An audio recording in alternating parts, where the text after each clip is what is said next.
Hi. Hello, hello, hello. Bear, bear, bear, bear. There, there, there, there. Wah.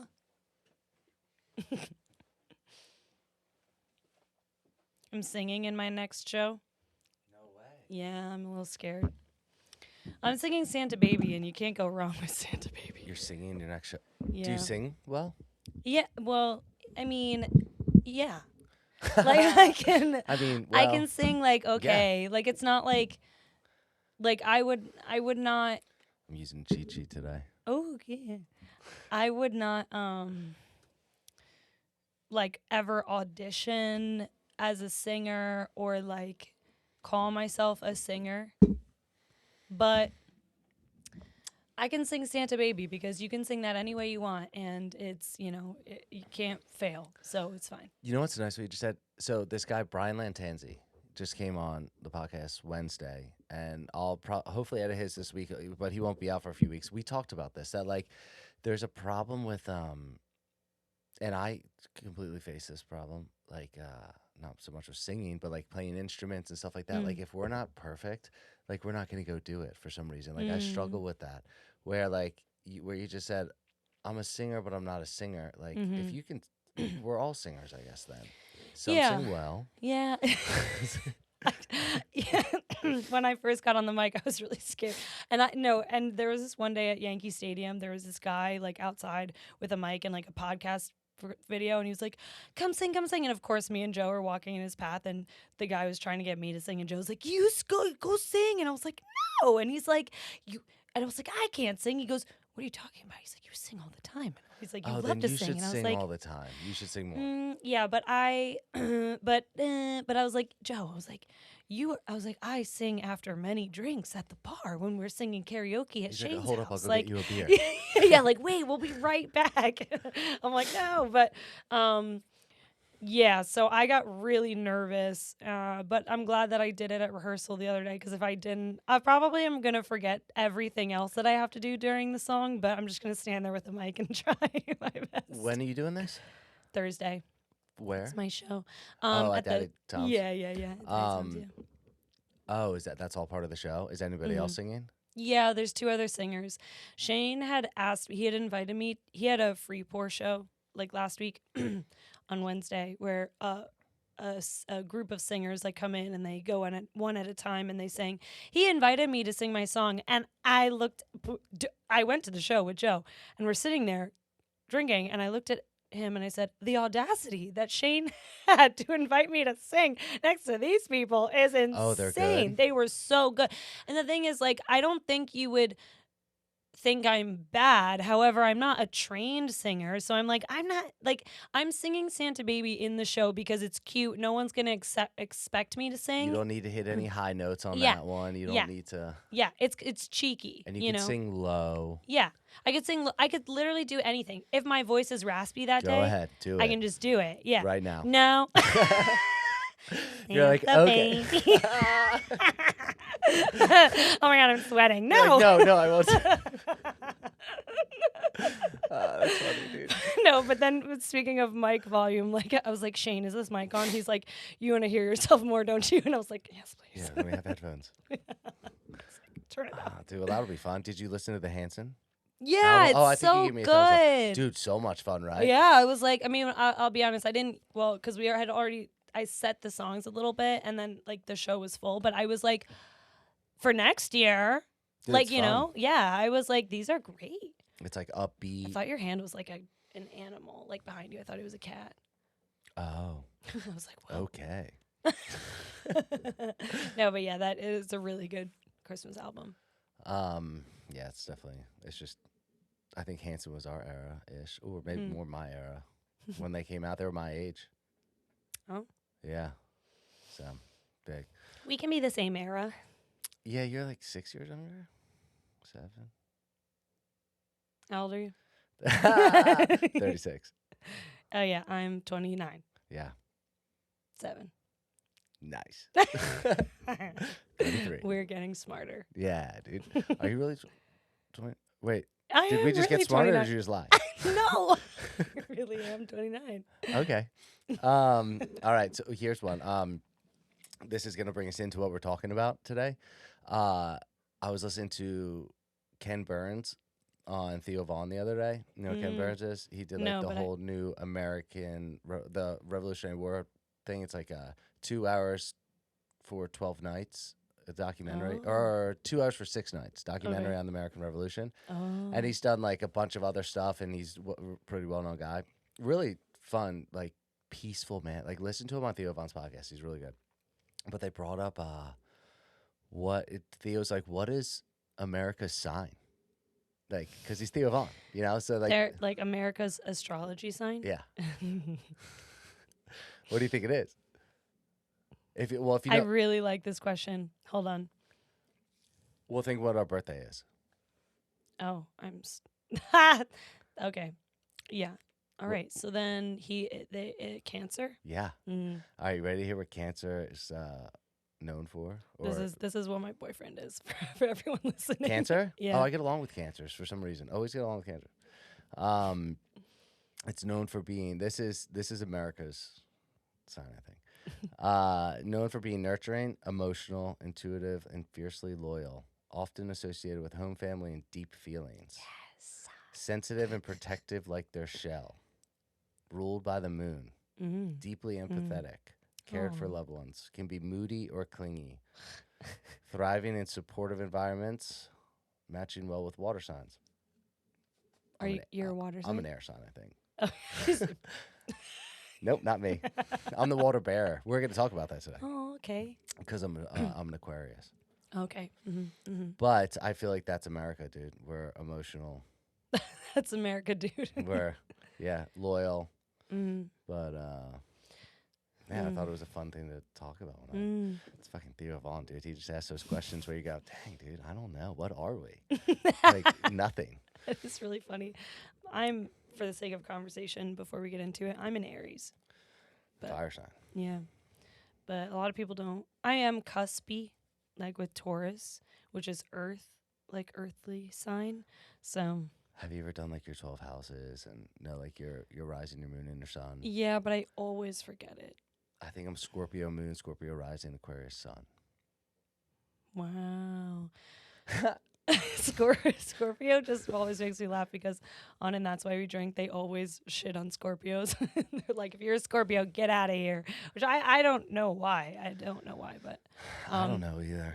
But I feel like every time you read the like descriptions of those signs, it's like it's every adjective that they use for every sign. mhm. I feel like so. I'm like, I don't know if I'm really that. Maybe I am. You like, don't believe in it? Maybe after this podcast, I might believe in it. But no, I don't not believe in it. But I don't hold it as like absolute truth. Mm-hmm. You know what I mean? Mm-hmm. Mm-hmm. Where like some people are like, oh, you're acting this way because of that. Like they blame it on something. Okay. That's You know, like it's fair. Yeah. it's like, oh, I must be because Mercury's in fucking Gatorade or something, dude. So I will Like- say, I want to say two things on this. One, both of my siblings are Pisces. They're a few days apart. Like, well, they're like years apart, but in birthdays, they're a few days apart. And they are both, a girl and a boy, they are both sad girls. Oh, growing up, so emotional. When I found out that Pisces is like the sad girl season, I was like, oh my God, this makes sense. Now they're you know, is there a happy girl older. season? But Is there a sign with a happy girl season? immediately I just thought of like Leo for some reason because it reminded me of like lion and sunshine. But I would not. I don't know. I You don't think know. Pisces are sad because of fish?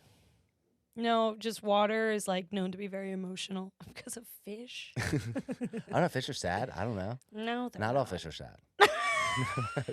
They're swimming. Yeah, dude. I They're think they're living their chilling, life. dude. They got more to do, I think, in the ocean.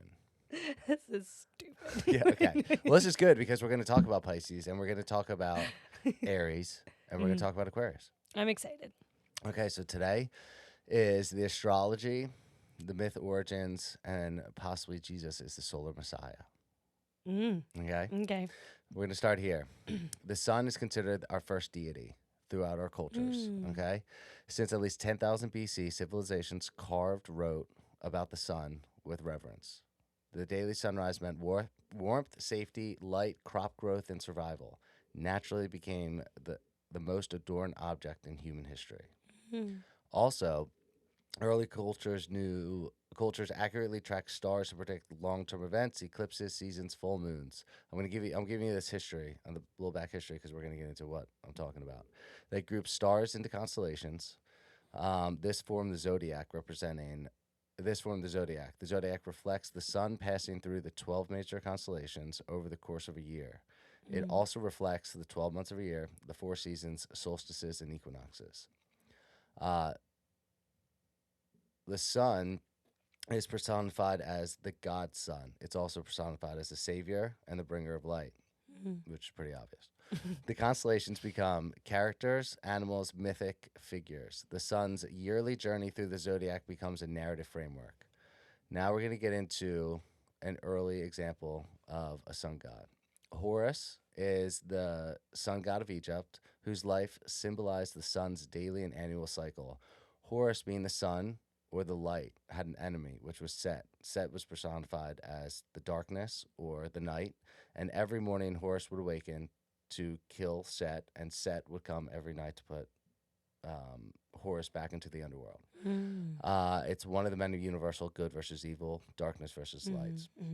Now, Horus is the common attributes that go with Horus being a solar deity. I'm going to give you a backstory on Horus as well as many other examples. Horus, Egypt, is born on December 25th, born of a virgin, Isis. His birth was accompanied by a star in the east. 3 kings followed to adorn the newborn savior. At the age of 12, he was a child teacher. At the age of 30, he was baptized. He had 12 disciples that accompanied him, performing miracles such as healing the sick and walking on water. He was known as the truth, the light, God's anointed one, the good shepherd, the Lamb of God, as many others. After being betrayed, Horus was crucified, dead for 3 days, and was resurrected. Who does that sound like? Yeah, I was like, for a second, I was like, wait, you didn't say Jesus Christ. But then I was like, but isn't this Jesus Christ's story? Sounds like Jesus. Yeah. Now I'm going to give you some other examples. Atticus of Phrygia, which is part of Greece, born of a virgin, born on December 25th, crucified, dead for 3 days, resurrected. What? Krishna of India, born of the virgin, Devaki, I can't say it. A star in the north signaled his coming. He performed miracles. Upon his death, was resurrected. Dionysius of Greece, born of a virgin, on December 25th, performed miracles, known as the King of Kings, the Alpha and the Omega, God's only begotten Son, and upon his death was resurrected. What? Mithra of Persia, born of a virgin, 12 disciples, performed miracles, dead for 3 days, resurrected, known as the Truth, the Light, and many others. The day of worship is also Sunday. Now we can get into, let's cover the most recent solar messiah. Jesus, born of a virgin, December 25th. A star in the north signaled his coming. 12 disciples, performed miracles, dead for 3 days, resurrected. The birth may be completely astrological, that Jesus may not have actually been a real person. Let's go into it. Ready? The star in the east is Sirius. On December 24th, Sirius aligns with 3 stars in Orion's belt. They are called today what they were called back then, the 3 kings. On December 24th to the 25th, Sirius, Orion's belt, aligned perfectly with the sunrise. And if you look at it, you can see it's the 3 stars will align perfectly with Sirius, and they sit like above Sirius, and they point directly at the sun, symbolizing the birth of the sun. Virgin Mary is the constellation Virgo. This constellation translates into the house of bread. Jesus was born in Bethlehem, which literally translates to the house of bread. Crucifixion and resurrection. The winter solstice, the sun appears. So the sun, after you have the summer solstice, the days get darker, right? So they get darker for about 6 months. We start having like shorter days. I shouldn't say darker. We have shorter days. Starting on December 22nd, the sun appears to move south.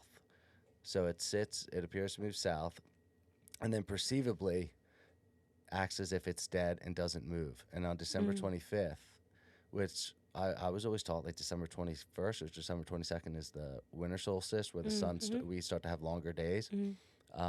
December 25th, the sun moves north again, which is considered it's being resurrected. Wow.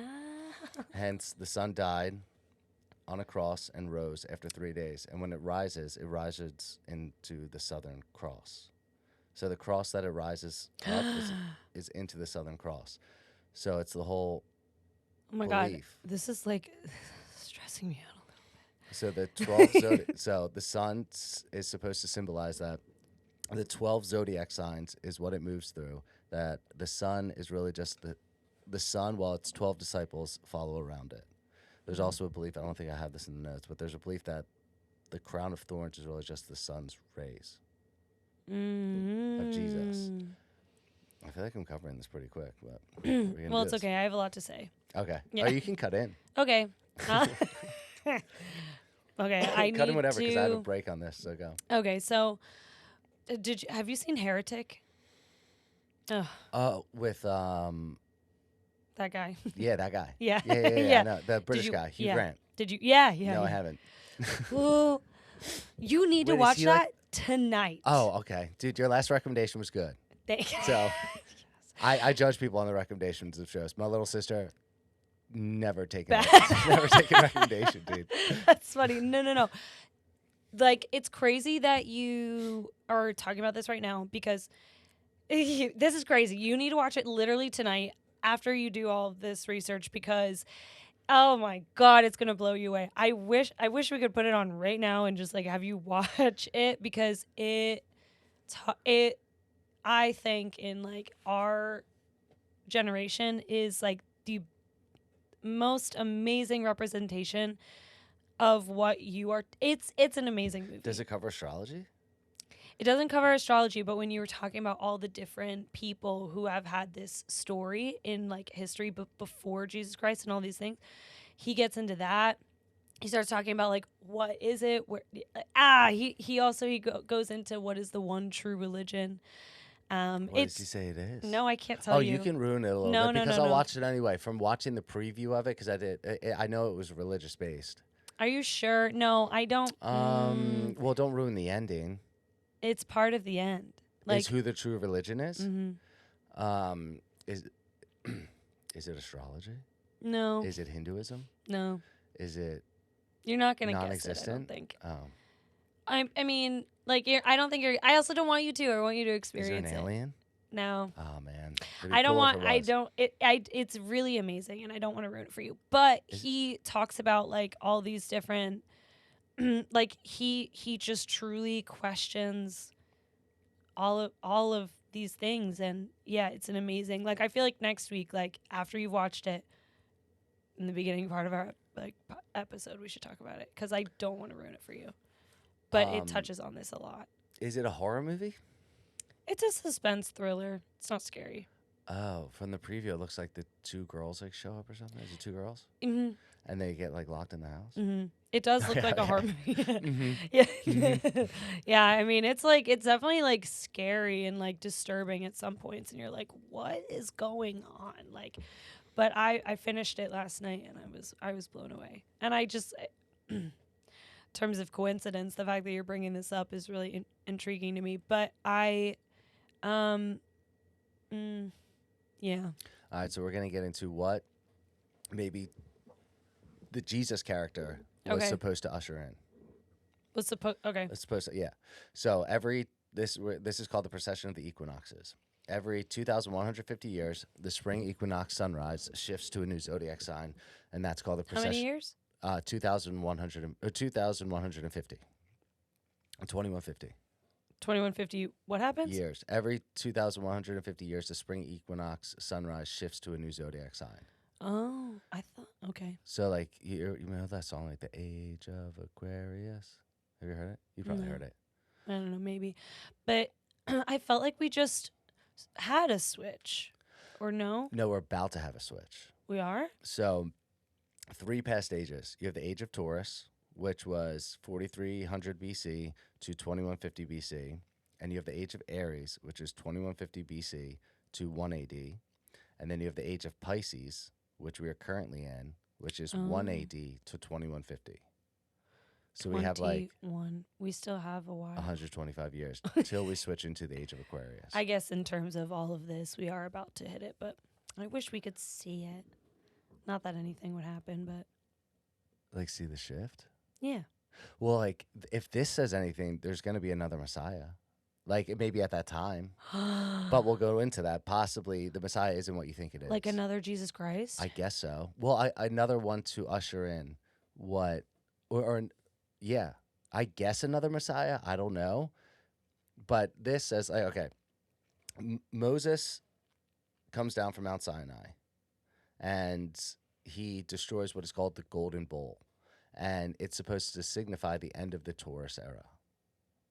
Now, when Moses comes down from Mount Sinai, he's upset to see his people still worshiping a bull, which is, so he comes down, he says, I'm pretty sure he says that you need to kill yourselves to purify yourselves, which is kind of a fucked up thing to say. You come down with the 10 Commandments. I think he smashes the 10 Commandments. See, that's what worshiping the golden bull. And that Moses then blows the ram's horn.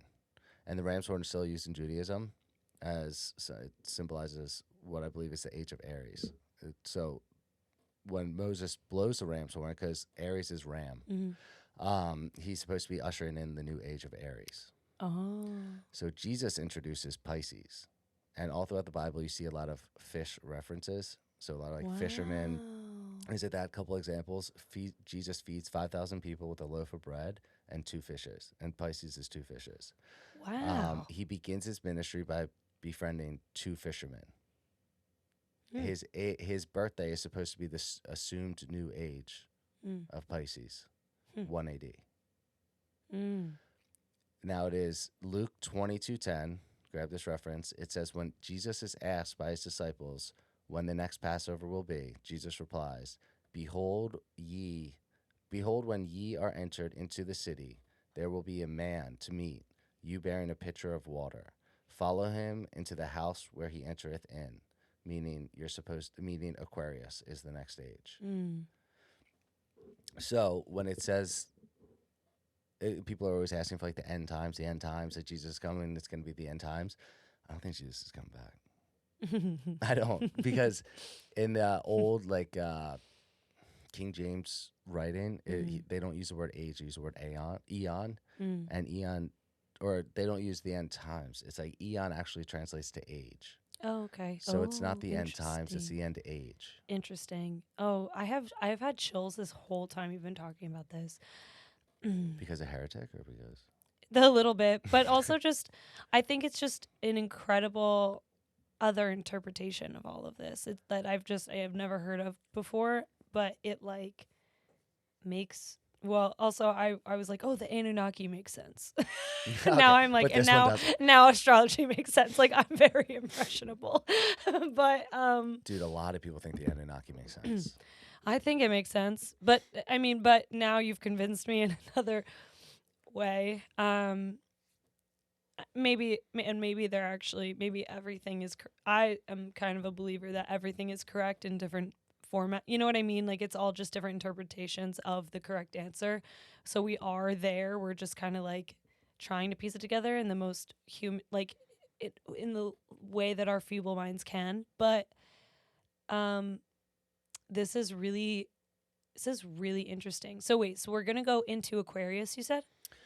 We're going into the age of Aquarius at 2150. What does it mean, if you know this, to be in the age of, like, does it matter that we're in the age of Pisces other than the fact that this is in Jesus Christ? Like, there are writings throughout the Bible referencing, like, what is the significance of that? What do you think would change then in the Aquarius age? Like, are we going to feel the shift? Yeah, like, yeah, what? I don't know if we feel the shift, but there is, when I was researching, I didn't write this down, but it's every 26,000 years is called the Great Year, and that is when we have gone through every single constellation. So I don't know if there's an actual like shift, but we're just moving through the constellation of Aries currently, and we will shift into the constellation of Aquarius.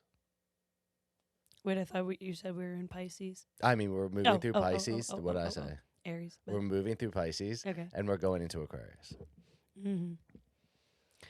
But that would happen at 2150 or at 2600? 2150. 2150. What's the 2600 one? 26,000 is the Great Year, meaning we've went through every single constellation. Oh, Oh. Yeah. I So when see. it's 26,000 years for Oh. us to shift through all 12. Oh. Will our grandkids make it to 2150? I think. Is that the correct math? Our grandkids, maybe not our kids. Mm. Our grandkids could see the new Messiah. Dude, who do you think it's going to be? Holy Well, God. what do you think he's going to be like? Do you think he's alive? No, he's not No, alive he's right not now. alive, He's not dude. alive yet. Wow, what a crazy generation. Dude, what's he gonna going to be going on. like? Like, what's the future Jesus? A robot. Oh, fuck. No, dude. You think he's going to AI. like robots? Dude, No. maybe, though. Maybe we're building it right now. Ew. Maybe Whoa! we're currently Or- building the new Messiah. Or we're building, people are prepared, they're building the new Messiah, but then a real natural born new Messiah will come in and they will war. Maybe, though, but maybe that so there's the thoughts that we're building our creator. Hmm. Have you ever heard of this? That we're like the sex organs of AI? Have you ever heard this theory? Like just being the creators? Like is that Yeah, just like a so metaphor? we're like this the sexual organs building what is going to be AI. So we're currently just in this like incubation stage of building all this stuff, and then we're going to give birth to this thing that's this like perfect AI. That's going to be. Have you ever seen like the Age of Ultron? You watch? Like Marvel? Yeah, Mm-hmm. like that's what it ends up. We end up building that. Mm-hmm. Yeah, Marvel I think is like I look at Marvel and I'm like, a lot of those storylines I mean the multiverse, like all these things, I'm like, yeah, like I feel like, except for superheroes, but I think that we'll experience superheroes at some point. I think we already do. Mm. I think we're more superhero than you think. I believe that. Like if you think like a psychic or a medium. Yeah. I think that's somewhat of a superhero power that we may need to tap into more. Yeah. Or like, isn't astral projecting somewhat of like a superpower? I would say so. But I even think like healing of a wound, like say you get cut, you heal that wound in like 3 days. Like that's kind of like a Wolverine type thing. Wolverine just heals faster. Mm-hmm. You know what I mean? There is like a guy who can run forever because, like Forrest Gump, because he doesn't build up lactic acid in his body.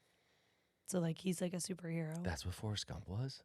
I don't know what Forrest Gump was a superhero, like an autistic superhero. Yeah. Okay, dude. Maybe. Yeah. No, but there is like a real guy like that, because he just doesn't build that up. We say we joke around. We say that my sister is a part of evolution because she didn't have wisdom teeth. She was born without wisdom teeth. Oh, maybe. Yeah, and so we're like, oh, so anyway, maybe she's a superhero, but That makes her a superhero. I don't know. We've talked about this though. Definitely super. I think everyone's super, then no one is. Yeah, is she gonna be the hero that we need? With Like, her- hey, look, sister, with- you're super right now. with a few less teeth. Yeah. There's like, I've heard before that we're gonna eventually not have pinky toes because we don't need them. We'll just evolve out of it. Well, that's also like the theory of like aliens, right? That they only have, we see them with like 4 fingers or 3 fingers. It's because we don't need the other ones. That, have you ever heard the theory that you may have, that the grays or the aliens that are visiting us are really just our future selves? They're not from a different planet. So we'll make it. We'll make it there. That's kind of comforting to me. Oh, you think so? The grays are considered bad. They're Oh. always considered bad. Oh, I didn't know But that. there's the theory that they would have already been on this planet and they would have had to leave because of some kind of like catastrophe. This is one of them. And that they left, and the ones that have come back and the ones that we've seen that are considered like the grays or whatnot are just our future selves coming back. And they're coming back like in a way that we would consider them coming back. Like we don't need like the muscles that we have, even sex organs that we have, and the way that our mind works. We don't need these things. So when they come back and they look like this very frail, whatnot creatures, we don't need everything that we believe that we need to have today to like build. I guess, yeah, but like if I think about, that makes sense. That makes sense for a future, because like I think about like the way we are and the way we are built. We needed it before. Yeah, but now we're becoming frailer. Yeah. Like we're sitting Yeah. behind computer desks. Yeah. We don't need the muscles to build Yeah. anymore. I was talking about this with Joe recently because we were looking. I was watching. I just like got on this kick of I was watching like the first 2 seasons of Survivor, and there's like What? How long ago was that? like 25 years ago. Shit. And it was amazing to watch because it's like a time capsule of these people, you know, like 25 years ago. And like, oh my God, watching season 2 is kind of incredible because they got to a point, they were in the Australian outback, and they got to a point where they were just like truly surviving. Like at that point, the game was like, and they say it, they're like, we didn't really care about the game at a certain point because they were just like, truly surviving. And I feel like it's not like that anymore. Like if you watch, you know, like there are some other seasons. Apparently the hardest season is actually season 32. Anyway, I'm getting off on a tangent. Watching them, there's this one woman who she was like older compared to some of the other contestants. And when I say that, she's probably like in her 50s. She's not old, but she's just like a little bit older. And there was this She's one challenge 75 where now. yeah, sad. But you know, you see Be happy, dude. You know? sorry, she's probably happy. She won actually. Oh shit. Yeah, she won. And her name was Tina. And she during one of the challenges, they were standing on just like a post. And it was just like if you can stand up there the longest. Oh, I remember this. And the woman, she stood up there for like over 10 hours or something. And I was saying to Joe, I was like, That's it. you think that's it? Yeah. 10 hours on a post? Yeah. I mean, we That's work in the restaurant crazy. industry. Yeah, you have things to do for 10 Yeah, but I hours. stand for so long. Yeah, but you move, you shift, you talk to people. How much You're space did she entertained. have on this post? Was it like the size of this table or like It was much smaller? It was like half, probably. Alright. Anyway, I thought it was pretty incredible. And and also it was becoming cold. Like it was nighttime. They were freezing. They were shivering. Like, but she was up there just, you know. And Did she just zone out? I think she was talking to people, but my point with this entire story is that because you brought up that we just sit behind desks and stuff, I really do think like our parents' generation is so much stronger than ours, like mentally, physically, everything, because they just like I feel like a lot more of the previous generation also like it was like they grew up in like harsher like physical like I don't know, like I feel like you hear a lot more like blue collar experiences, a lot more like physical labor in their like childhood, even in their like first jobs. Like my dad worked in a lumber yard, his first job, you know, like things like that. Whereas we like don't have that as much. Our first job is an internship, you know, or like working at an ice cream shop, you know, or Was that something like yours? that. My first job, I was a hostess at the Brick Hotel. Oh. Yeah. I think you mentioned that. Yeah. I worked in an assembly factory. That's the closest to. I worked there for like 3 years. But anyway, I just think they're really tough. And it's funny kind of looking at our generation. Like I was saying to Joe, I was like, I feel like our generation is so much more comfortable. Like our jobs are very virtual. I'm sitting in my fluffy couch in my fluffy blanket, like working. Yeah. This is how I make my income. Well, I think they're tougher in the way of if they needed something done, they had to do it. Yes. Where like if I need something done, I can call someone and they Yeah. can do it for me. Oh yeah, like Joe will not let me order my groceries on Amazon. And Do you I'm really like, do that? yeah, because I mean, live. why not if you can? Yeah, I mean, because I it's don't, but- it's $15, like $10 for like delivery, or the other way around, $10 tip, $5 delivery fee, and I'm like, I'm giving somebody that's their job, they wanted to do this. This is their income, so they're doing it. I don't want to do it. I want to do my other jobs or do not that, and so I pay $15. It gets delivered at my door. I live 3 flights of stairs upstairs. It's a pain in the ass to go like anyway by myself. Somebody else can walk them. Yeah, no. I mean, I bring them upstairs, but actually, no. Sometimes my coworkers will be like, "Oh, your groceries are in Eatery. Like you need to," so they'll bring them up for me. But, yeah, but Joe won't let me do it. But I'm like, no, come on. I almost did it last night against his will. But anyway, we got really on a tangent. Yeah. I I can bring this back. bring it back. Oh, you can keep going. No, I don't have anything to say. Well, it could be with this. Well, I think that generation also had a lot more faith in a weird way. Mm-hmm. Because what I could say right now is maybe what this has been a known thing that over many societies, no, I shouldn't say societies, like different cultures, that they've known about this mythological myth, and that Christianity is very, not loosely or roughly, but very based off of the Egyptian society. So That's cool. yeah, but that when it goes into my headphones falling off. That's what it goes into. That was new. Thanks. It goes into that, and some people may like this, and they could run with this. That Christianity is really just a construct for a control structure for society. That they leveraged myth to guide social behavior. So they took the story of Jesus and were able to leverage it. And you can go through like the Dark Ages, Renaissance, anything like that, where they were able to use this story and then just build this Jesus character. Do you want to, based off of what you just said, do you want to guess what the one true religion is?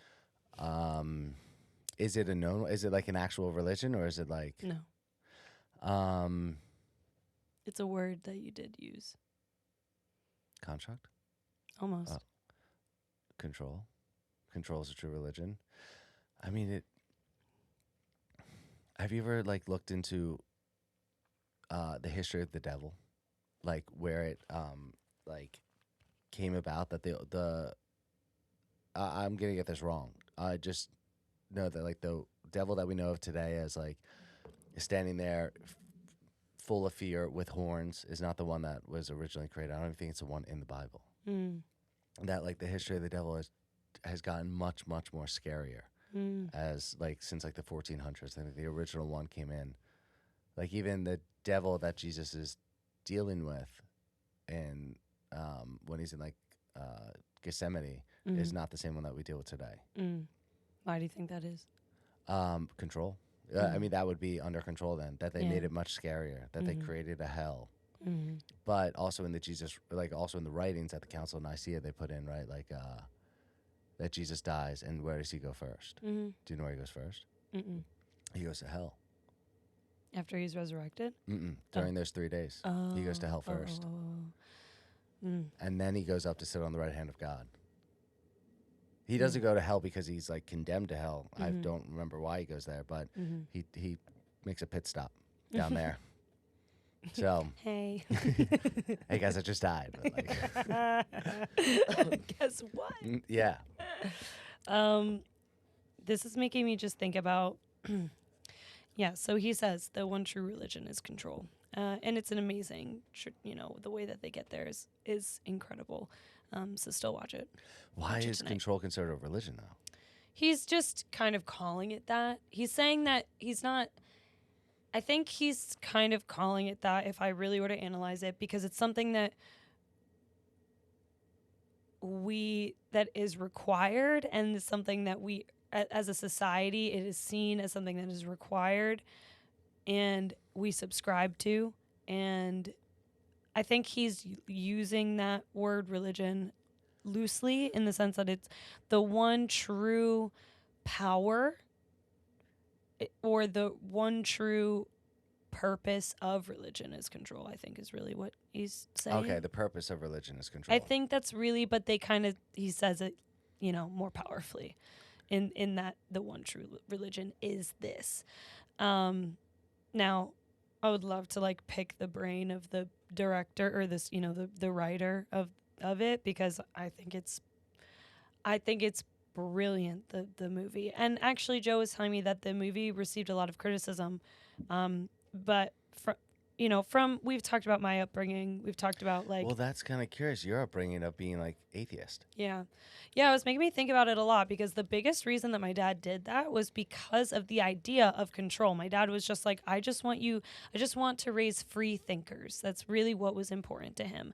Not to say that someone isn't a free thinker, but he just, as we got older, and he was pretty intense about it when I was younger. As he softened up, I think that's really he had negative experiences in religion and and things like that in churches and in Catholicism, and that's really what happened. But then as he started to be like, why am I doing this with my children? That's kind of what came of it. Like he just realized, okay, no, I want to raise free thinkers. And so that's why as we got older, they didn't put pressure on us as we got older. That, you know, they encouraged us to seek out other ideas and thought processes. And they don't pressure us. Like, you know, my brother, he goes to church all the time, and I'm going to go to Christmas Mass for the first time. First time? Yeah, I'm going to go this year. Where? I'm really excited. We're going to go to St. Mark's in Bristol, and I'm excited about it because I think it's beautiful. I do think it's beautiful. I think it's community. It's beautiful. I'm looking forward to it. But in general, I still like looking back. I always appreciate my upbringing, you know, for the sake of being able to choose my own path, to choose that I will find my way back to it, if that's something that I want, or find my way somewhere else. If I change tomorrow, that's okay too. I don't know. I think about it, if I didn't have religion, right? Like, and I don't really have religion now. I have more spirituality, I guess. That's what I call it, and at least that's what I practice more of now. Mm-hmm. And it's not like the spirituality of, you know, a deep meditation every day, which I have done before, but it's more of, I think we've talked about it, like if I can just help another individual every day, that I consider that spirituality. But, I mean, it does create order, right? And order's nice for humans. Order's good for me. I don't always love it, but it's good for me. It keeps me, you know, moving forward. Yeah. Religion does create a moral compass. There is a belief, though, that all of our 10 Commandments, or 12 Commandments, 10 Commandments, were based off of the Egyptian, like literally plagiarized from the Egyptian commandments. I mean, that's okay, right? I mean, if it's... Well, it's thou shalt not steal, right? Like, that's a pretty good thing to go by. Yeah. Do not commit adultery. Do not lie. But then the first one, do not take the Lord's name in vain. Why? Exactly that is, like, don't say God if you don't mean it. I kind of want to, this might ruffle feathers, but I've been seeing podcasts talk about this, like the one of like, do not commit adultery. That's something I think is an interesting topic because that also, like I've been seeing podcast episodes pop up on how, you know, marriage was a transaction, or it was more of like a transaction, or something that was political, or you know what I'm trying to say? Like, No. more of like that marriage was seen as more of a like, I don't know, like royalty would marry because now their countries are allies, or even just as simple as like those type of marriages. Yeah, it's like an alliance. Yeah, but also even like simple terms, like back that, you know, way back when it was like women were expected to marry because it helped their financial situation, or they would be ostracized, or things like that. Like, you look at these, like, you know, you look back into our society and you see that marriage is also just a form of control. Now, then you then say, like, and so I just recently, one of my other favorite podcasts is Diary of a CEO, where they talk about how monogamy is not necessarily a natural human thing. It's just a society standard that has been created, and I think that it stems from religion. Now, do I want a monogamous relationship? Yes, you know, you know, Joe and I talked about that, but We had that talk. That's good. we had that talk, but you know, but Wait, did he think maybe the other? no. Oh, okay. Like, why did you have that talk? No, no. Well, also, you know, getting older, and like, you know, well, one time I like dated a guy. This is really good. And he mentioned polygamy? Or he mentioned... Yeah, I dated this guy for like a few months where he straight up told me he doesn't believe in monogamy and he's not going to be monogamous. And I didn't have an emotional connection to this individual, so I was like, okay, whatever. You know, I was like, sure. It was a really interesting and eye-opening thing for me to like, and he was a great, like, we dated him for like 3 months. Like, it was just like a summer fling, but like, he was really respectful to me. He took me on dates. He was really nice to me. He was great. He was fun, and it was like fine. And then like, he ended up ending things with me because he quite literally sent me a text, and honestly, I respect the hell out of it. In the moment, I was like, but I do respect it. He just was like, hey, he's like, you know, this has been really fun. He's like, just, you know, reality is like, I don't see a future with you, but I respect you, and like, I wish you the best. And I was like, Oh, okay. yeah. I I was mean, like, that's the okay. honest. Oh, dude, I said that to some girl like I don't know, maybe 5 months ago, and uh, she said something like I wish you would just be honest. And I said, I think this is the most honest way to say it. It's just like, hey, I just don't. We hung out for like 3 weeks, and I said, I just don't really see this. I said it in a nice way, like I just don't think this is really going to go anywhere. And, I don't want to like egg you on just for like whatever other reasons that we can think of. And she got so upset by that. Don't get me wrong. When I first responded, it Okay. wasn't as butterfly and rainbow as because also, granted, like I think this was like his shtick a little bit. Oh, But so I was a little bit so salty he love in bombed you that for 3 way. months, and then He definitely he didn't like, it wasn't like too bad of love bombing, but it was definitely like a little bit, in those first few days. And I like then kind of allowed him into my world. So I was a little like salty. However, looking back on it, I was like, I do. And I ended up sending him another text like a few weeks later. And I was like, okay, I've chilled out. That was actually very nice. Like, I wish you the best too. But yeah, but then when Joe came around, I was like, I would like to be just want to let you monogamous. know. 3 months from now, don't send me this Yeah, text. because like I've realized that people need this to be said, and I'm gonna say it. And he was like, yeah. He's like, yeah, no, I would no. And then it was really funny because I was like, just one time I had this guy say this to me, and he goes, okay, yeah, that's great, but no, I want to be monogamous. Well, there's like, okay, so marriage is I think it's supposed to represent unity, right? So it's like what the ring represents and everything. In like the Catholic religion, it's a sacrament, so it's you're making a vow. That is what you're doing. You're taking each other's vows and whatnot. But it's also weird that you would get married you used to get married so young, dude. If I would have if I would have continued to date my girlfriend when I was 20 years old, I don't know if I would even still like her. Dude, I didn't like her that much towards the end, dude. Forever's a long time. Oh my god, dude, it's like 50 years, maybe. I mean, yeah, it's well, okay. And the thing is, like, okay. Do you believe humans are supposed to be monogamous? Like, do you think that truly deep down human beings were meant to be monogamous? Do you think the first ones coming out were like, hey, we're like, this is a rule that we should create?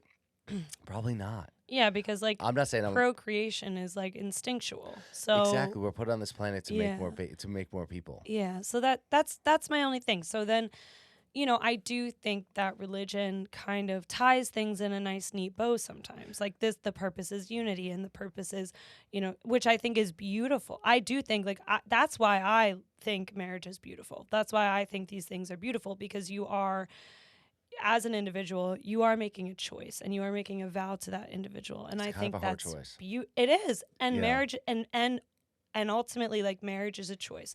Love is a choice.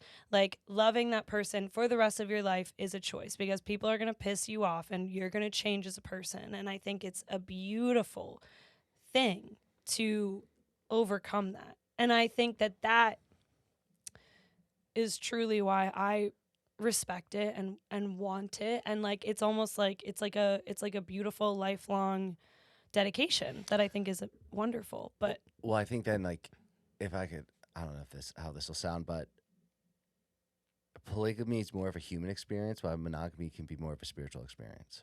Yeah. Right? Like, I think you're having the human experience when you're doing polygamy, and you're having a spiritual experience when you're doing monogamy, because you're kind of having to make a hard choice. Spirituality is usually pretty hard. Yeah, 100%. And I don't think it's wrong. I think like people have, again, kind of made it this like bad thing, and like, and then when you say like, no, do not commit adultery, like it's an interesting thing to talk about. Like, is that person a really horrible, sinful person, or like, is it just natural? Like, they broke a commandment? Are they really bad? Well, we do that in society, though. When someone cheats on someone, we label them immediately. We almost like forget about any good they've ever done, and we go, completely bad person, bad. And where I don't really agree with that, because I mean, I don't know what that person was going through, or what their relationship was like, or lives, or anything like that. Yeah. Yeah. Yeah, and it's interesting. I think you could go down all to bring it back to the 10 commandments and things like that. I think you could go down all of them and really kind of dissect them in this way. Like, and what is the the purpose of them? Is it to give you a moral compass, or is it for control? Um, I don't. So I think the roots of like Christianity, and because it seems like we're more so talking about that and Catholicism and such. Uh, I don't think they were as much as control as they eventually ended up being used as control. That's Like if you definitely. take if you take those 10 commandments, they're pretty much not so much control. Like, hey, don't steal from me, all right? Like, I don't like when you do it. And weirdly enough, I think the outcome of stealing isn't always the greatest thing later on. Like, you kind of have to live with it, or like cheating on someone, or I don't know what the other commandments are. Dude. It's Should we look it up? the 10 commandments, dude. I feel like this is so bad. Why? I've never gone to church. Ever? No, I've only been to church for funerals.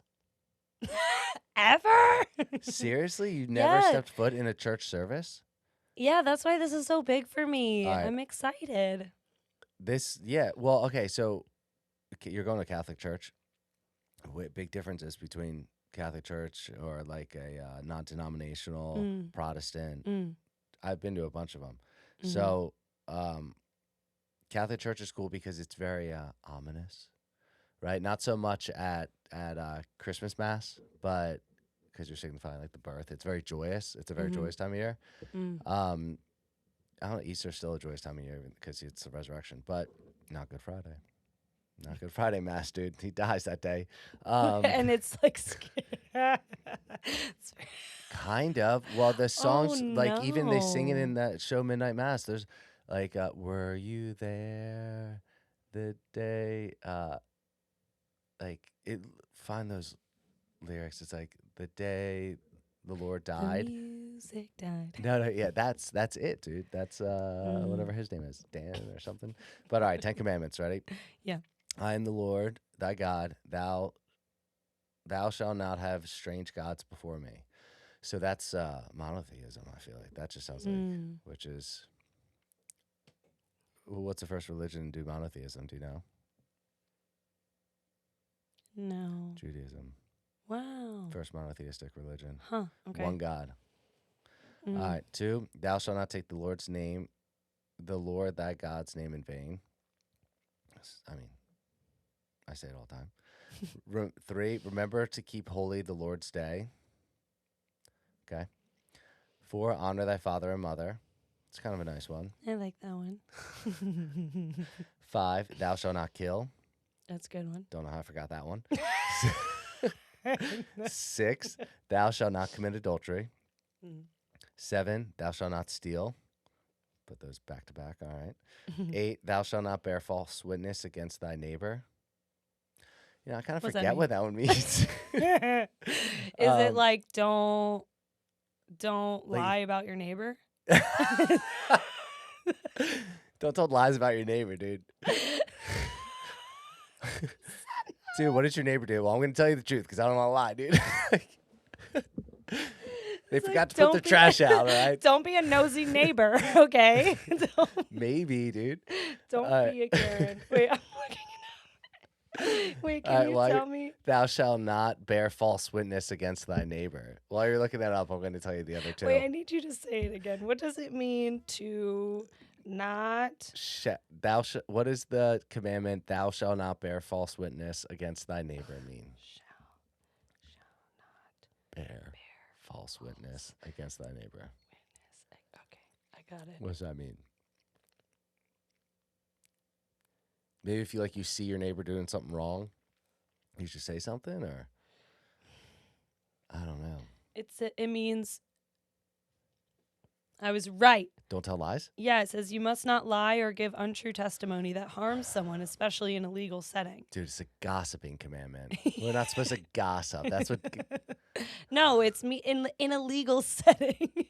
So when you're in court, don't lie about a scenario. Oh, it's the oath commandment. Kind of. I mean, it says especially in a legal setting, but yeah, don't lie about. Oh wait, the puppy that Joe and I might get just popped up. Dude, a lot of this has to do with their neighbors.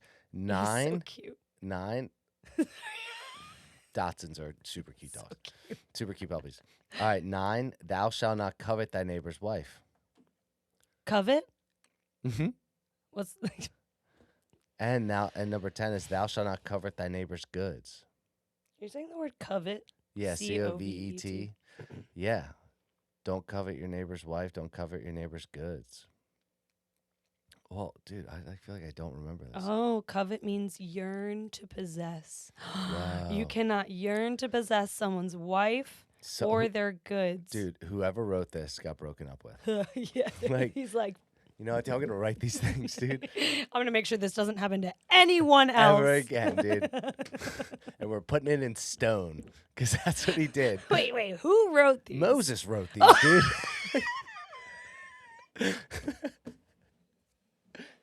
He came down from from Mount Sinai with stuff etched in stone. Moses got cheated on, dude. I had no idea.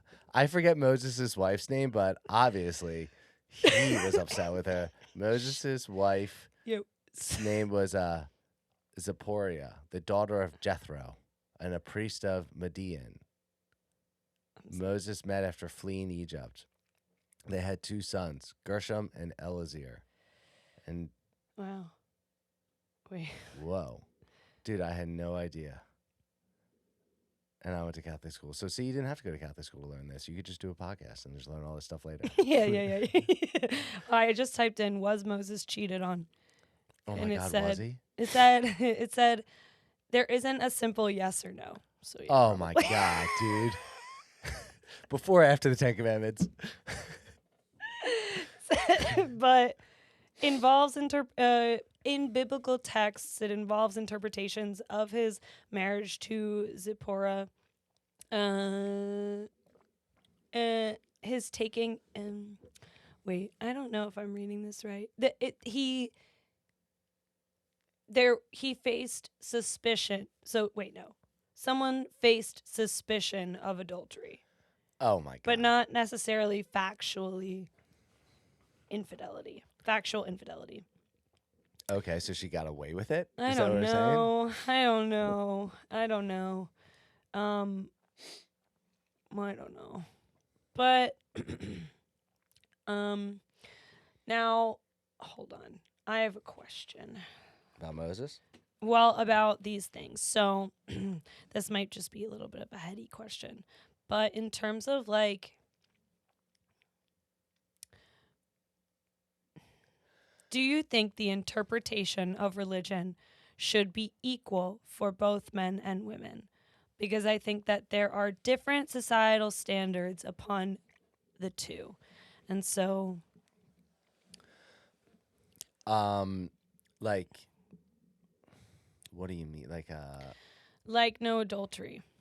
Or no or even that one, not covet the wife. That's specifically talking to other men. Well, maybe biologically, like men are, if we are talking about procreation, we have like the ability to we have what is held to procreate, right? So maybe it's like, hey guys, dudes, men, don't covet thy neighbor's wife. Maybe they're saying that the men are more the cheaters. I don't know. I heard somewhere that like, whoa, sorry, podcast. Something's happening in my body. Okay, that you can get the male half from like bone marrow or something. So at some point we may not need the men. Anyway, that's not really. Was this on a feminist podcast? I don't know where I heard this. Yeah, probably it was a woman who said it. And so. Okay, wait, hold on. We can get like the sperm from bone marrow. Is that what she's saying? Something like that. So you can get whatever. Oh, she's taking the Bible story that like just take a rib Oh. and make the female. Oh. See, I don't always love that whole like march on like, oh, we don't need men, we don't need women type thing. Like, I don't. We're needed. Everyone's needed. Yeah, that seems like it's not nice. Yeah, it just makes you feel like, oh man, like no, we're needed. You're needed. Yeah, thanks. You too. Thanks. Wait, I would like us to circle back to the astrology parts of this Yeah. somehow. Because I want to talk about that. I think that's like such a cool. Well, something I was thinking about is just the. Okay, so now these stories I've created off of the stars. These are stories in the stars, right? According to the astrology theory. That's pretty cool. Well, what do you think? I mean, if this story has been going back possibly 10,000 years or more, 12,000 plus years, it and many other stories have been before the story of Jesus. It seems like they got more of a history in there than really like religion being created in 30 or Christianity being created in 32 AD. But then it also makes me think like Muslim religion, I don't think was created until like 509 or 516. That one seems like it was created for control. That one seems way more, especially for women, way more controlling on the women part of it. But I don't know. I mean, I think it makes sense. the stars were here before we were. Yeah, like it makes sense if you think about all the way back then and the stars were like that was their main source of telling stories. And it was like, if you like try as best you can to put yourself in the position of the people that were here at that time, they're looking up at the sky wondering, like, like just like there's like this wondrous world above them and creating stories off of it. But okay, if we're going back before religion, we had definitely, they were more polytheism, 100%, right? It just seems like they worshipped the sun god for what it was. There was one of the ocean, there was one of the moon, there was one of, land or whatever it is. Then there's all these different stories that they create, right? So it seems like polytheism was the one before. And now if you talk to like a Christian, that's blasphemy, right? That there's only one God that created all those things. You're supposed to worship them and not the sun and all that. But then it also doesn't make sense because the Catholic religion worships saints. So is it monotheistic if we're also worshiping? I mean, it's one God is what we're supposed to believe. But I don't know. If there's people 10,000 years ago sitting around a campfire with no religion, they're considered, not holy enough to go into heaven, which is also that's control. Like if you don't follow these principles or these, 10 commandments in the way of Jesus, you're not making it into that, into heaven. So that seems like control. That was always why, again, going back to my dad, why he was just kind of like, it's just a very feared. There's a lot that's very fear driven. 100%. And, the thing my dad was like, I just don't want that. I just don't want that, like, in their world and in their, like for you to question something and it to be considered blasphemy is complete control. Like, that's that's nuts. Like, we're just humans. Like, we don't really know. And then we send out, are they, ministries? What do we send out to the people who are supposed to do like God's work and convert people? You know what I'm talking about? Yeah. What are they called? Why can't I think of the name? It starts with an M. Like you send out. Okay, so somebody's sitting in a different country, like in the jungles of Congo. Yes, I know. Missionaries. If you send them out there, like those people, apparently, according to the missionaries of at least Catholic religion and such, those people were not going to meet in the kingdom of heaven if the missionary never got there. So when they died, where were they going? If they weren't going to heaven, they believed they were going somewhere though. Like they had some kind of spiritual. Every culture though has some kind of religion or spirituality, right? This one seems missionaries seem a lot more like control. Like, hey, we're going to go spread the good news of Jesus. Yeah, like it's not enough now to be just a good person. I now have to be met by this individual who I don't even know. Like this person that's going to make a choice at some point in their life to do this missionary work and come down. And if they don't make it to me, I'm shit out of luck and I'm not making it to heaven. Like, that's just very, like, egotistical, very, like, I don't know. I get really weird about that. God, man, hopefully there's something out there. Well, not hopefully. Maybe there's something out there that hasn't gotten to me yet that I'll eventually hear. But I feel like that stuff happens all the time. That, like, will maybe make my life better. I don't know. I was talking about this with one of Colleen's friends recently, though, that she's like, oh, I've been kind of going back towards religion. And she grew up Catholic. And where I feel like that's a trend that I've noticed in my life, and I've noticed with other friends in our 20s. Like, we grow up one way. You kind of didn't, but we grow up one way. I'm not most or a lot of the ones I was talking to, a lot of my friends, because I grew up Catholic, so I grew up around other Catholic friends. Yeah. We grow up like into it, and then we lose it, and we go away from it in our 20s, and then all of a sudden you hit your 30s or like late 20s. And you have like this yearning to go back to it for something, not so much like Catholicism, but like you have a yearning to go back towards like a spirituality, or like maybe there is something else up there. And she started reading like the Bible again. And she's like, I don't know why, but it just makes me feel good. Or she listens to it before she goes to bed. And I found myself doing that, like having a resurgence again in like late 20s, early 30s, where I went, oh, maybe I should go back to this. Yeah. Joe has been like, we've been talking about that. Like, yeah, we've been talking about going, just going to church, and like I'm really excited that he is feeling that way. I am excited to be introduced to it. And you're choosing church. Is he Catholic? No, we actually talked about hopping. We were like, well, let's find what feels good to us, and that's where we're gonna start. Just because like it was something he was drawn to. We have reasons, other reasons, but yeah. And I mean, I'm really excited about it. But I think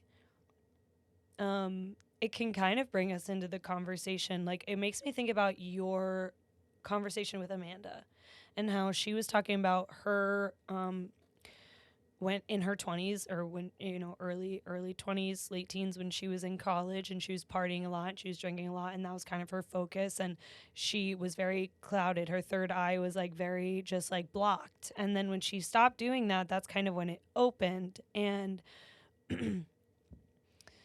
I think, like, I mean, I, again, haven't been to church, but I think that they talk about how, like, certain things, like, are sins or whatever, like, and sometimes, like, alcohol or drugs or or even, like, caffeine can be seen as, like, these blockages.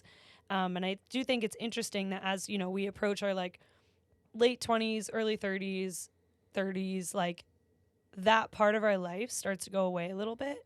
And we're kind of like happy for it. We're like, oh, thank God, we're going to hydrate now after like 10 years of dehydrating ourselves. And we start to get into this time of our life where like we are, whether you're like in a relationship or not, like even when I was like single, like you're still building a home, like you're still creating like foundational roots for yourself now. And I think that kind of starts to bring people back to that personally. Where do like the stories though of like, because there's, I mean, we could research this, but there's the weird stories of, she talked about like Michael, Raphael, I forget the other two, Azrael, and Uriel. Yeah. Oh, nice, dude. Nice.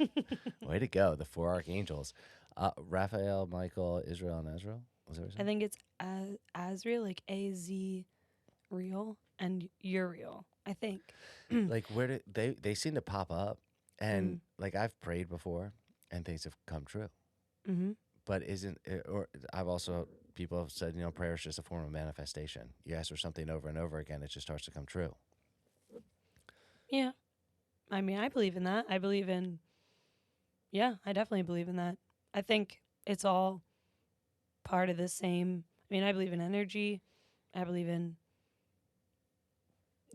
we've kind of touched on this before, but I definitely believe in energy. I think that's why when we talk about like astrological signs and stuff, and like, like the moon, for example, the other day, the moon was like it was the last full moon of the year, and it was a super moon.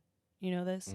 And I was so anxious that day, and I was definitely really grumpy. Like, I like called my sister, and I was like, I'm gonna lose it, and like for like reasons. But she was like, hey, full moon. Yeah, she's like, it's the super moon. And I was like, Oh my God, you're right. Like, I definitely think, even in the moments that I don't believe it or trust it, it kind of rises up in what's going on in my life. And I do think it is.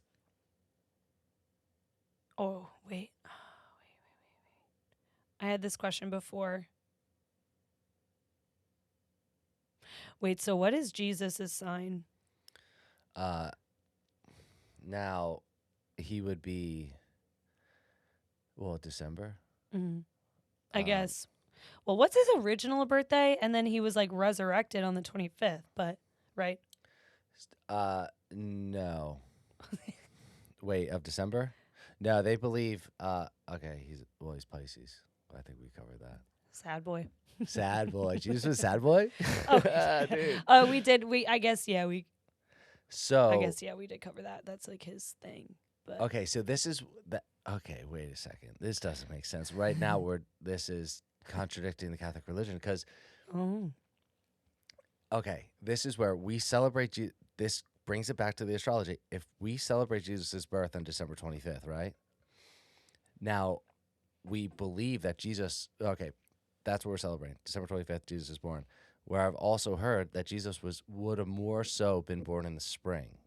Okay, which would make him a Pisces, right? That's it depends when, but yeah. yeah, like that's a spring. Where December 25th is that Capricorn?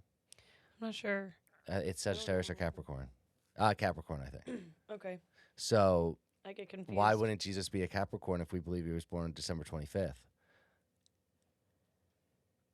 You know what I mean? Yeah, If the Catholics are saying he's born on December 25th, that would make him a Capricorn. yeah. I mean, But- can we like Google this? Like, why? While Jesus' exact birth date isn't known, astrologically, he's strongly linked to Pisces. The fish, due to his teachings, aligned with Piscean themes, love, sacrifice, spirituality, and the start of the age of Pisces If around they- his birth. If they recorded all of this so intensely, why don't they know his birthday? Who recorded it? Nobody recorded it. Nobody did. So the whole Josiah, or what was his name again? Josiahphus. Supposed to be the person who was a Roman, who was, I forget the term for it, but he was supposed to be like tracking everything. And he was in that area of Israel, of like Capernaum, Bethlehem, all this. He was supposed to be the one tracking this, of people who take the notes and, write down everything at the time. He's supposed to be the like recorded one of saying that Jesus was around, but he's also been proven wrong a lot. I think the first, there's the four, you have Matthew, Mark, Luke, and John, right? There's like the four main books of like not the main ones, but they're the four of the Bible they are in. I think the first one wasn't written until 100+ years after Jesus was born, or Jesus died. Oh. So there's no writings in the Bible from someone who was around when Jesus was around. So that's a tough thing. Yeah, did you not know that? Oh, there's no writings of when Jesus was around. Of it, like his disciples didn't write anything down.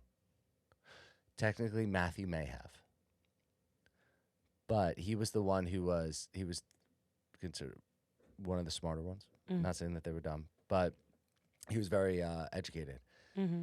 Judas was actually extremely educated too. But no one wrote down what Jesus under his teachings. And now you have the Sermon on the Mount is supposed to be one of his main teachings.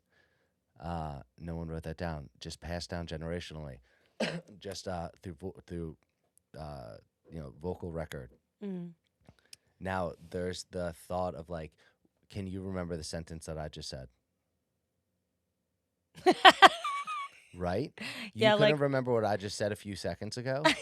Well, How are they supposed to remember that, what he said 100 years later? Yeah, well, I'm kind of grappling with this at the moment because if there's no record of him being real, then why is everyone like, no, but he was a real guy? What?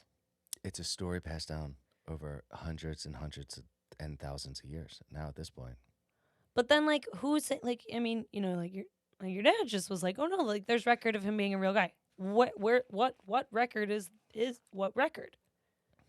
The Romans were apparently the Romans kept records, and I think it's one or two that were supposedly have said that they have writings, and they did find something recently, I think in Italy, of writing down of this person who was a more of like a rebel rouser, someone who was what's the term they use for it? It starts with a Z, a zealot, and a zealot is someone of the Jewish faith that was opposed to the Roman rule.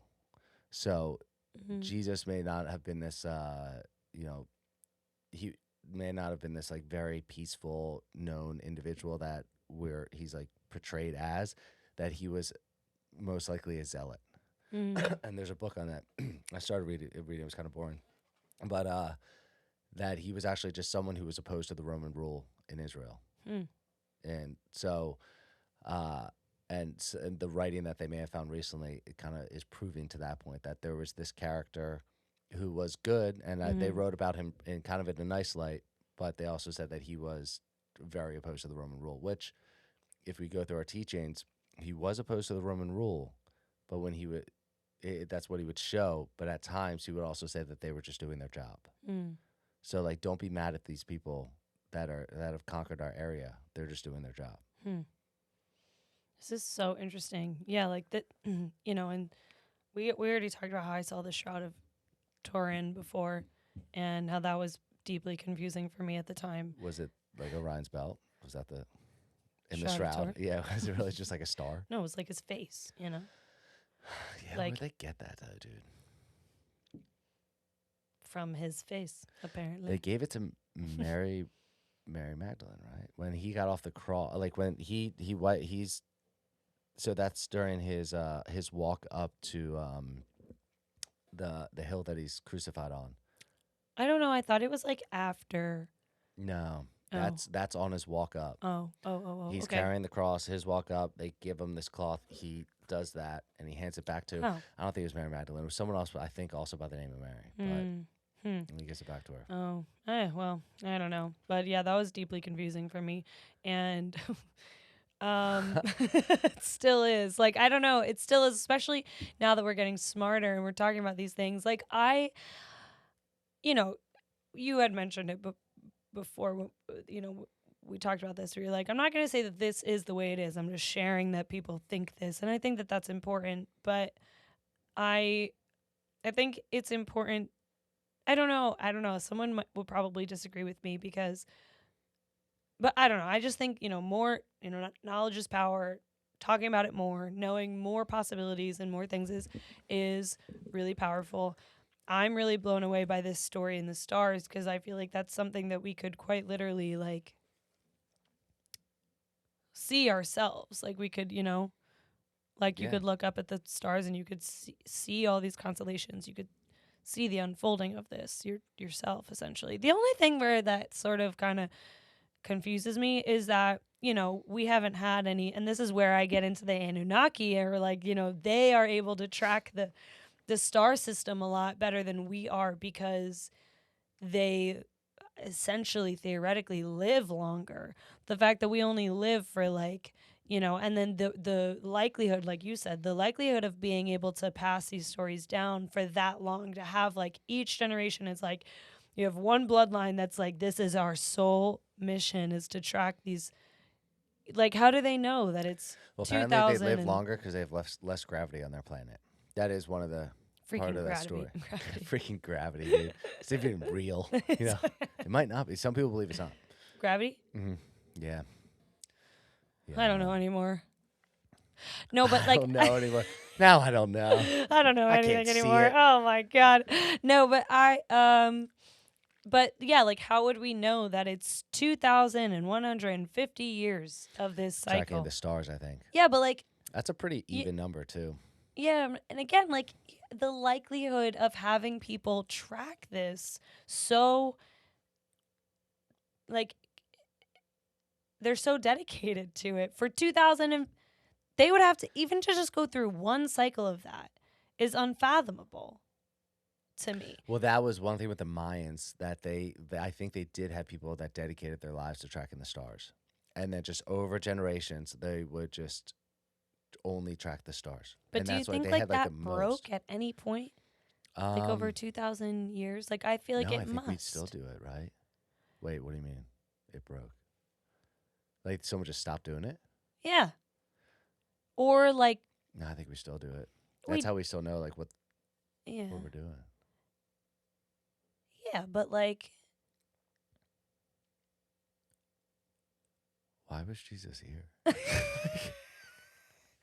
What was he doing here, dude? Now I'm questioning. What were he's you just a person. He was just born. He was just here, right? And then he was Was he? he was a what's the word? A messiah. Yeah. Well, he would. The Judaism believes he is just a great prophet for their God, because that's the thing. If going back to being like, this is just a story, I don't know if I believe it. He seemed to be a pretty good guy. He seemed to be a great guy. So if he did live, he seemed to carry the message of a good God, you know, like not a fearful God. Maybe it was a bit fearful, but that, like, I don't want to ever like question that, right? So with this whole astrology, you know, just he's really just, you know, this solar messiah. What was he supposed to teach us then? You know, because I'm pretty sure it's in the teachings of Egypt, they had the exact same thing for Horus, as they have an annunciation story of him. They have the death of him. They have the virgin birth. They have all of that. So maybe that's when it comes down to control. They're like, oh, we can take this story, run with it, and be like, if you do not follow this, you're going to hell. So be a good person. Yeah, I mean, I think my initial response to your question is for the purpose of belief. Like, if there's one example, one incredible example, then we must believe. Like, if a guy came back from the dead, no matter who it is. Did you think someone would write that down? Yeah, I do. That's why I'm like, no one wrote that down? Yeah, nobody wrote it down. Nobody. Here, yeah, with his birthday too. Like, you know, Jesus lived a full life before that, and that he wasn't ever like, it's my birthday. Yeah, birthday presents. Maybe Like, I don't want anything. I mean, maybe they didn't care about birthdays in the way that maybe they did. Okay, this is gonna sound so stupid. This is gonna sound so stupid right now. Do it. But they had a calendar at this point, so like that's how they knew it was December 25th, or you know, they had a calendar. Dude, I think they followed the stars again.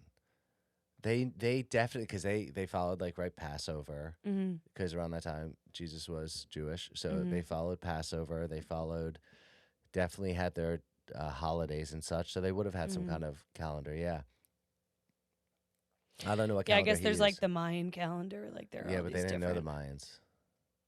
No, yeah, I know, but who came Jesus first, the used the Mayan- Mayans or Jesus? So this one's fun. I don't know, but maybe they would have just been there. So I love that part of history where it's like these things were happening in this part of the world when these things were happening. Yeah. Have you ever seen the movie Apocalypto? 100% you have I to think it watch would it. It's one of stress the me out. best. It stressed you out? I think so, but So I'll watch good. it. Okay. And I Apocalypto. don't want to ruin it, Okay. but I'll tell you, the ending of the movie throws you for a loop because it goes with exactly what we were just talking about. What was happening with the Mayans at other time or other parts of the world?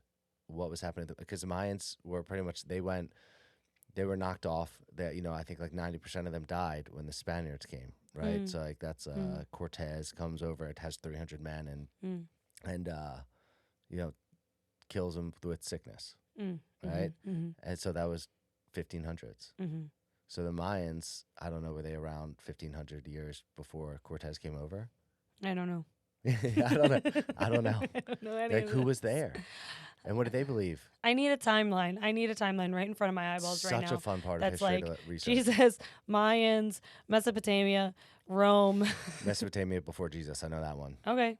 That's Yeah. good. That's helpful. Yeah, because that was like maybe 3,000 years before Jesus, 4,000 years before Jesus. Mesopotamia, yeah. because that's like the Sumerians, the Akkadians, the Babylonians. They And were the all Mayans before. weren't in there? Well, different part of the world. Dude, where's Mesopotamia? Do you know? No. Okay. It's between the Tigris and the Euphrates, right? Because that's what I think Mesopotamia means. The definition is between the Tigris and the Euphrates, and that's in like Iran. Okay. I hope people listening No, dude, that's are you're asking getting the smarter, same questions. dude. Yeah. I hope they're like asking the same questions I am and resonating with me. Otherwise, they're like, she's. No, I see. I don't like that when someone's like, "You're dumb or stupid for not knowing something." Nobody knows something until they're told it. That's true. You know Also, what I mean? like these are big topics. I would think. I think these are big topics, and we don't talk about it a lot. We talk about influencers and content creation.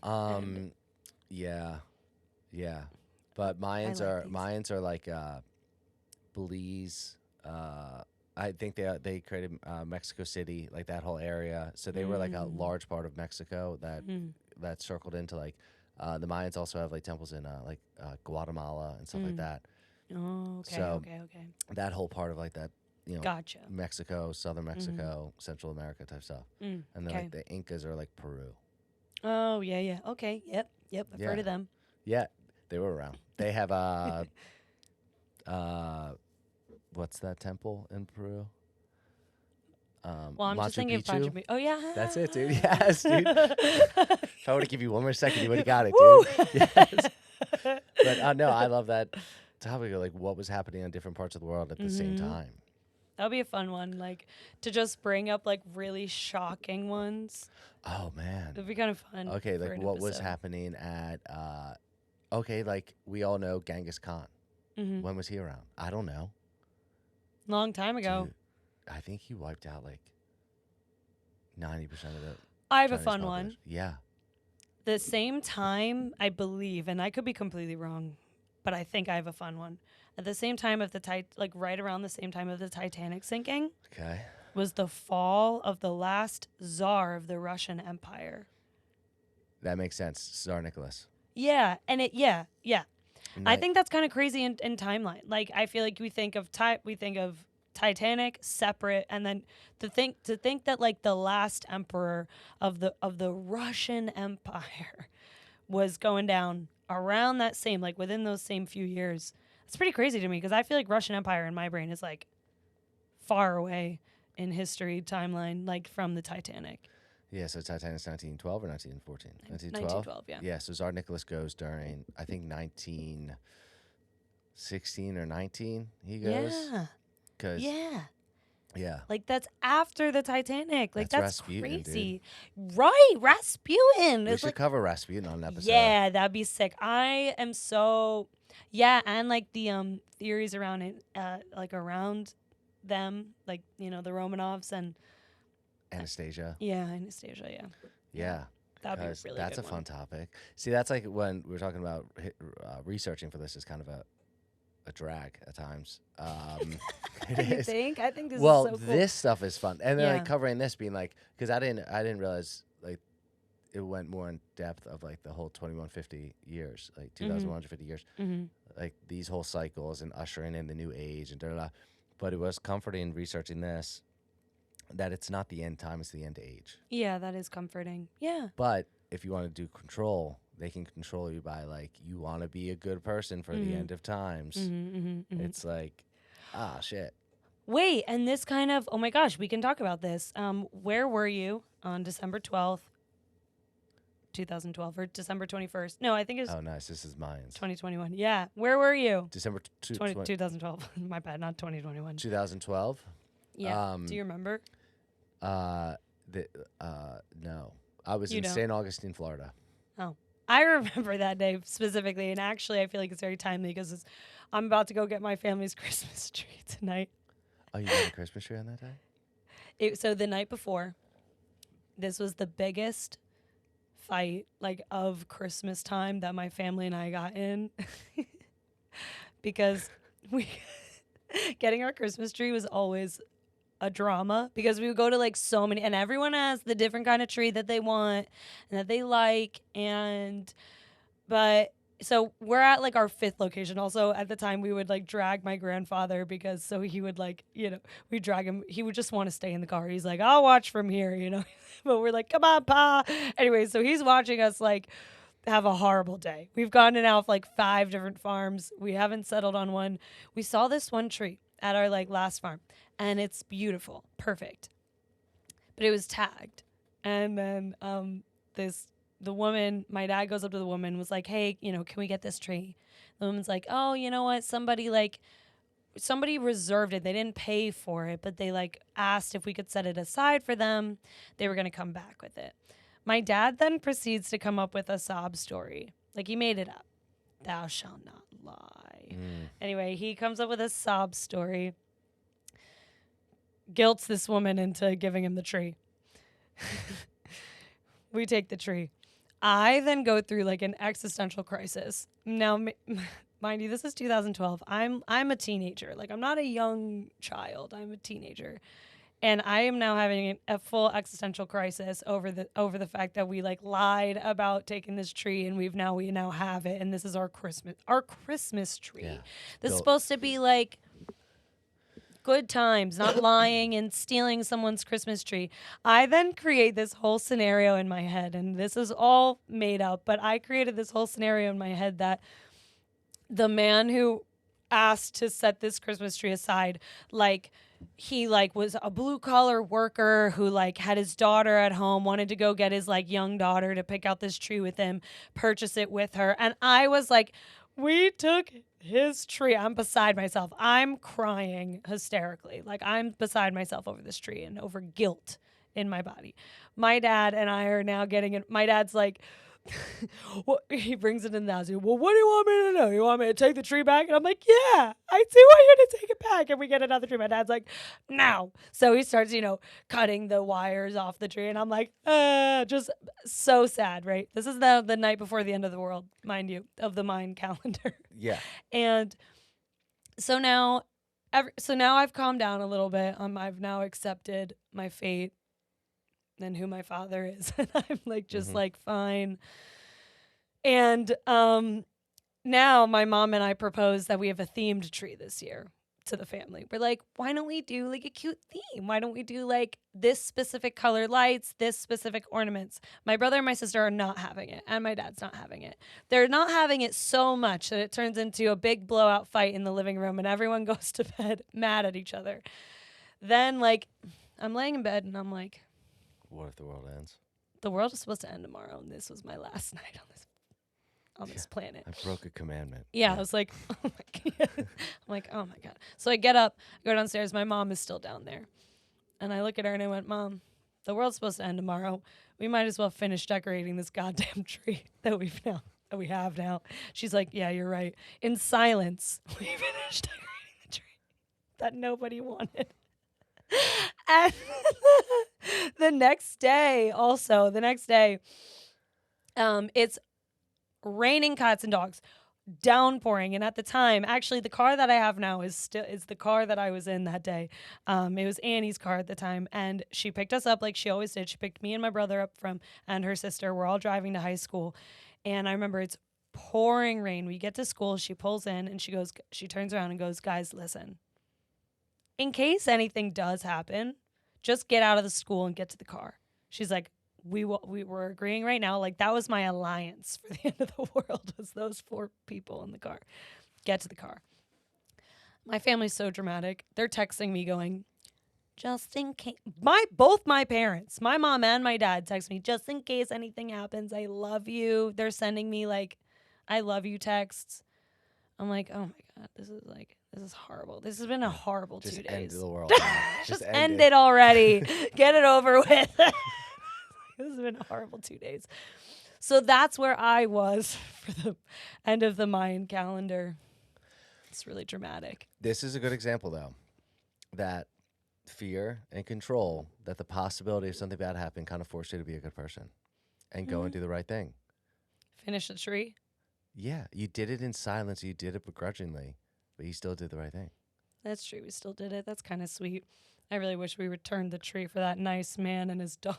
Also, I need everyone to know this was a fabricated nice man. He could have been a horrible almost. Yeah, and, like, dude. set this tree aside and whatever. But But you're right.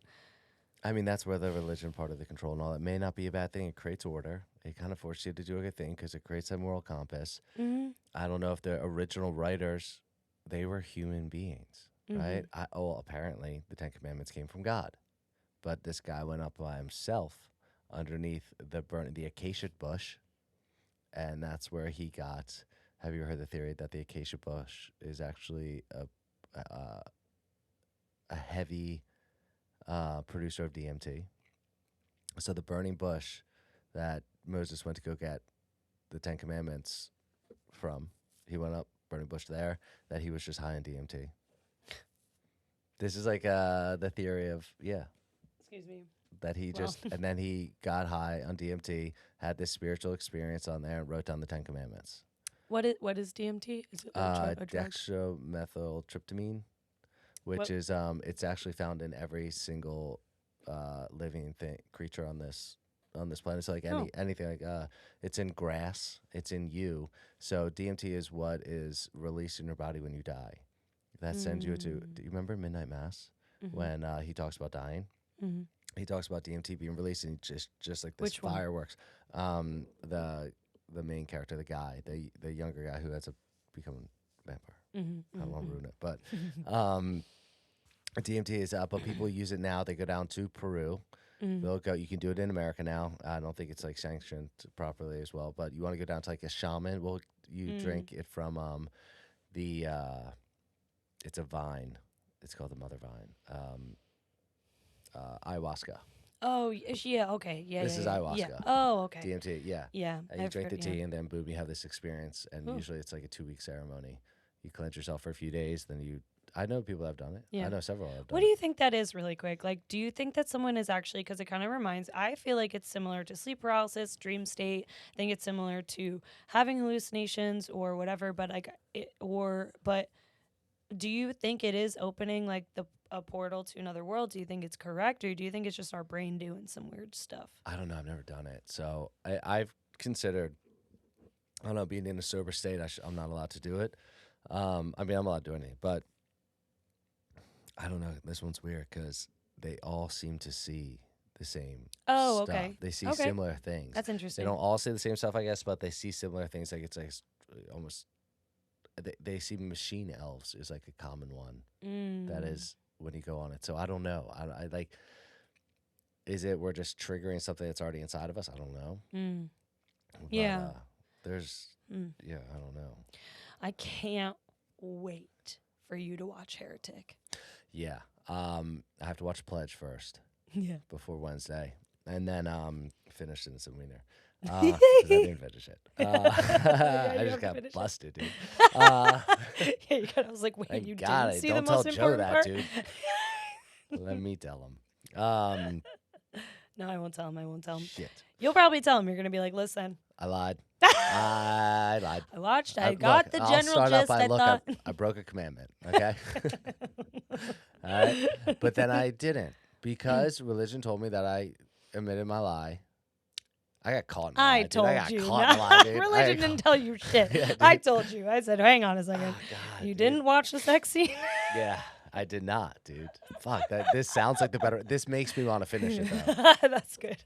Good. Yeah. Speaking of, I'm mad a little bit in Midnight Mass that the people didn't kiss. What people? I was really hoping for that. The main character and the lady, they were so pretty. The one who was pregnant and then not pregnant anymore? Yeah. I wanted them to kiss. They never did? No. You're mad about that? Oh, just kiss. Yeah, like, oh, like come on the boat or something? Yeah, or anywhere. Yeah. That was kind of weird, too, because we never knew where that baby came from. Like the one she was pregnant with? I think they alluded to her, like, having a bad relationship or being like... Like nothing. We don't know anything. I guess you don't need to know. All you need to know is that she was pregnant and then wasn't. Yeah. Like, that was the point, right? That. Yeah. Yeah. It sounded like something bad, though, was where it came from. That's why they were like, hush. Oh, for sure. Yeah. If it was good, she'd probably still be with him or something. Yeah. Yeah, we don't know. Yeah, I wish they kissed. That's my only qualm with that. No, but Heretic is going to be really profound for you, especially after this whole conversation. And That should be everybody's homework. Once you watch this, once you watch this and listen to this, watch Heretic. That's your homework. And All right, should we wrap it up there? yeah, sounds All right, good. well, that's the astrology of Jesus. If he was really a man, or if he was just a solar messiah. The stars, yeah. Man, Thank you. Jesus was a star. Jesus Christ superstar. They knew what they were doing. I haven't seen that. I want to though. Oh, Anyway. cool.